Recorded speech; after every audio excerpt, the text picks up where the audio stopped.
अगर मैं आपसे पूछूं, क्या कोई बच्चा जन्म से अपराधी होता है, तो आप कहेंगे नहीं। फिर आप ही बताइए, बाल अपराधों में इतनी वृद्धि कैसे हो रही है? आखिर ये बच्चे अपराधी बने कैसे? जय गुरुदेव। नमस्कार मित्रों, आज हम एक अत्यंत महत्वपूर्ण विषय पर चर्चा करने जा रहे हैं, जो सीधे हमारे समाज, परिवार, भविष्य से जुड़ा हुआ है। आज का विषय है, बाल अपराध में इतनी वृद्धि क्यों? मित्रों, एक कहावत है, जैसा बीज वैसा बीज, और जैसा वातावरण ऐसा निर्माण। बच्चों के अपराध का कोई एक कारण नहीं, बल्कि उनका पूरा जीवन, परिवेश इसके लिए उत्तरदायी होता है। बच्चे का पहला विद्यालय उसका घर होता है, और पहले गुरु उसके माता पिता। लेकिन सोचिए, अगर माता पिता ही अनैतिक जीवन जीते हो, हर बात पर क्रोध करते हो, नशा हिंसा में संलिप्त रहते हो, तो बच्चे पर क्या प्रभाव पड़ता होगा? इतना ही नहीं, अगर गर्भकाल के दौरान माँ लगातार तनाव, क्रोध और उत्तेजना में रहती हो, तो समझ लीजिए उसके सूक्ष्म संस्कार बच्चे के कोमल मन में चुपचाप उतर जाते हैं। बाल अपराध के प्रसिद्ध अन्वेषक हिली लिखते हैं, 1000 बाल अपराधियों का प्रयोग करके यह निष्कर्ष निकला कि 56% बाल अपराधों के पीछे वंशानुगत और पारिवारिक प्रभाव सीधे तौर पर जिम्मेदार होता है। अगर इसे सरल भाषा में कहें, तो कई बार बच्चा अपराध नहीं करता, वह वही दोहराता है जो उसने घर में देखा। मित्रों, जब किसी बच्चे को बार बार डांटा जाता हो, जब उसे छोटी छोटी गलतियों पर अपमानित किया जाता हो, उसे बार बार झूठा, निकम्मा, नालायक कहा जाता हो, तो ध्यान रखिए, ये शब्द सिर्फ कानों तक नहीं रहते, ये बच्चे के मन में उतर जाते हैं और धीरे धीरे उसे बच्चे के भीतर एक आवाज जन्म लेती है, जब मैं बुरा ही हूं तो फिर अच्छा बनने की कोशिश क्यों करूं? मित्रों, यही वह पल होता है जब बच्चा सुधरने की जगह बिखरने की राह पकड़ लेता है। मनोविज्ञान भी कहता है, बच्चा वही मानने लगता है जो उसके बारे में बार बार कहा जाता है। यदि उसे हर दिन बताया जाए कि वह बुरा है, तो एक दिन वह खुद से कहने लगता है, मैं बुरा ही हूं, और यहीं से गलत संगति, गलत आदतें, फिर अपराध शुरू हो जाता है।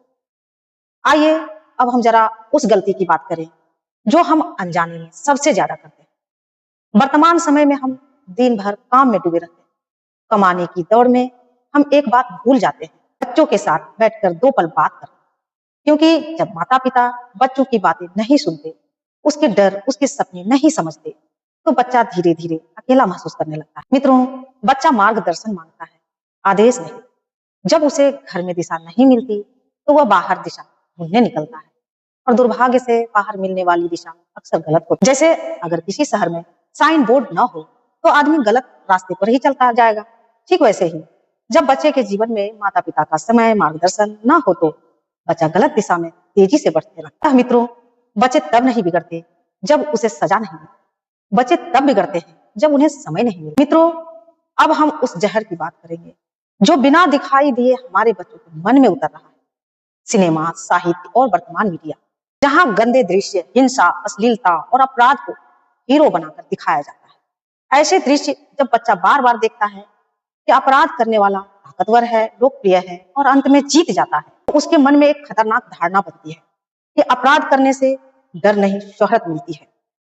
मनोविज्ञान भी कहता है, बच्चा सबसे पहले देखकर सीखता है, समझ तो बाद में। बार बार हिंसा और अश्लीलता उसके सामने परोसी जाती है, तो उसका मन संवेदनहीन हो जाता है, और फिर उसे झगड़ा, मारपीट सामान्य लगने लगता है। मित्रों, वर्तमान मीडिया सिर्फ मनोरंजन नहीं रहा, वह संस्कार भी गढ़ रहा है, और दुर्भाग्य से कई बार विकृत संस्कार। अब सबसे जरूरी सवाल, आखिर समाधान क्या है?